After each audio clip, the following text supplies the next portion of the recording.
पहले शुरुआत हुई थी। मेरी किसी पड़ोसी के माध्यम से मुझे ये अभियान मिला था। शुरुआत में मैंने सीरियसली नहीं लिया इस काम को, क्योंकि 2 वक्त की रोटी के लिए बहुत ज़्यादा स्ट्रगल नहीं करना पड़ता था और ऐसा नहीं लगता था कि इस काम की ज़रूरत है, क्योंकि आसानी से जो है 2 वक्त की रोटी मिल जाती थी। लेकिन उसके बाद मेरे जीवन में एक ऐसी घटना हुई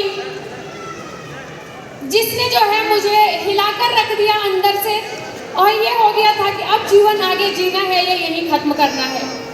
क्योंकि मेरे 2 छोटे छोटे बच्चे थे, मेरी एक बेटी 4.5 साल की और बेटा 2.5 साल का। तो 2 छोटे बच्चों के साथ में जो है मेरे पति ने मुझे छोड़ दिया था और ऐसा लग रहा था कि मैं कौन सा तरीका अपनाऊं जिससे मैं अपने आप को ही खत्म कर दूं।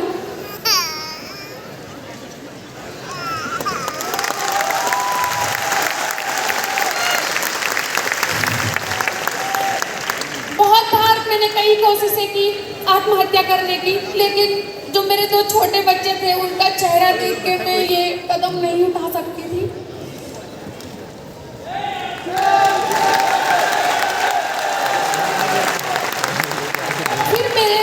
जब मेरी इस संघर्ष भरी जीवन की शुरुआत हुई तो मैंने सिलाई के काम से शुरू किया, सिलाई से शुरू किया। और लॉकडाउन के टाइम पे मेरी ऐसी परिस्थिति थी कि मेरे पास 100 रुपये तक नहीं था, तो सिलाई से शुरुआत की। थोड़ी बहुत 4-5 हज़ार रुपये इकट्ठा किए, उससे मैंने कुछ लेडीज़ कॉस्मेटिक सामान खरीदा गाँव में, उसको बेचने लगी, मेलों में ठेलियाँ तक लगाती थी।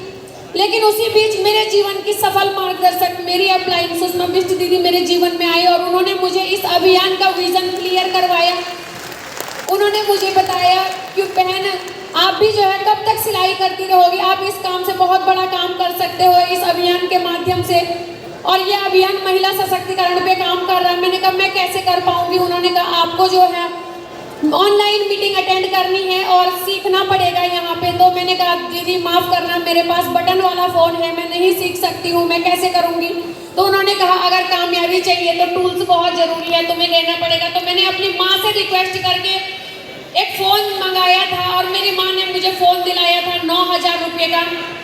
काम करने का कोई बड़ा मकसद नहीं था शुरुआत में, क्योंकि मुझे समझ नहीं आ रहा था, क्योंकि जो मेरी अपलाइन है वो बहुत अच्छी खासी पढ़ी लिखी महिला, उनकी एजुकेशन के बारे में मैं क्या बताऊं, क्योंकि मुझे पता ही नहीं है कि वो डिग्रियां क्या होती है। उनको कहते हैं कि B.Ed M.Ed क्या क्या कर रखा है, UTED CTED पता नहीं क्या क्या बोलते रहते हैं वो। तो मैंने कहा ये शायद पढ़े लिखे लोगों का काम है, क्योंकि मैं सिर्फ हाई स्कूल हूँ। और मैंने यहाँ पे जो है मुझे लगा मेरे बस का नहीं है, मैं नहीं कर पाऊंगी। लेकिन मेरी अपलाइन ने मुझे विश्वास दिलाया, भरोसा दिलाया कि नहीं तुम कर सकते हो। तो शुरुआत में मकसद था सिर्फ 9,000 रुपये का फ़ोन जो मेरी माँ ने दिलाया है उसकी कीमत वसूल होनी चाहिए। तो वहाँ से शुरुआत की थी। एक ऐसे घर में मैं रहती थी जहाँ पे बारिश के दिनों में हम पूरे बिस्तर पे सो नहीं पाते थे तीनों, हम मेरे 2 बच्चे और मैं, हम तीनों 3 बेड के कोने पकड़ के सो जाते, क्योंकि बीच बिस्तर में पानी टपकता था और नीचे जो है बर्तन रखने पड़ते थे। तो इस संघर्ष के साथ मैंने इस काम को शुरू किया और मैं धन्यवाद करती हूँ आदरणीय TC सर का, जिन्होंने सही में महिला सशक्तिकरण के ऊपर काम किया है।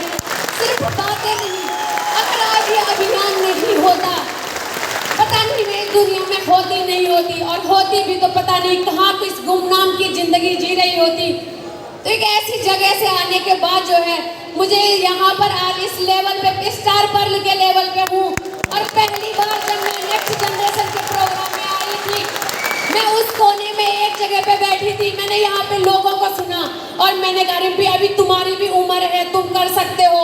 और एक दिन जो है अंडर 30 के रूप में यहाँ पे आना है इस मंच पे। और आज जो है मैं सभी अपनी ग्रेट अपलाइनों को प्रणाम करती हूँ, धन्यवाद करती हूँ, जिनकी वजह से आज मैं यहाँ पे हूँ, जिन्होंने मुझे बहुत सपोर्ट किया, सहयोग किया। और मैं हर महिला को कहती हूँ कि अगर मैं कर सकती हूँ तो आप सभी कर सकते हैं, क्योंकि RCM अभियान हर किसी के लिए, ये हमें विरासत में नहीं मिला है, ये हमें जन जन तक पहुँचाना है। और मैं बोलती हूँ अगर आप जन जन तक पहुँचाने में कामयाब हुए तो यहाँ पे कोई महिला जो है स्ट्रगल करने के बाद आत्महत्या करने के बारे में नहीं सोच सकती है, हर किसी को राह मिल सकती है। तो बहुत बहुत धन्यवाद करती हूँ मैं एक बार फिर से सभी अपनी अपलाइनों का, जिन्होंने मुझे यहाँ तक आने का मौका दिया।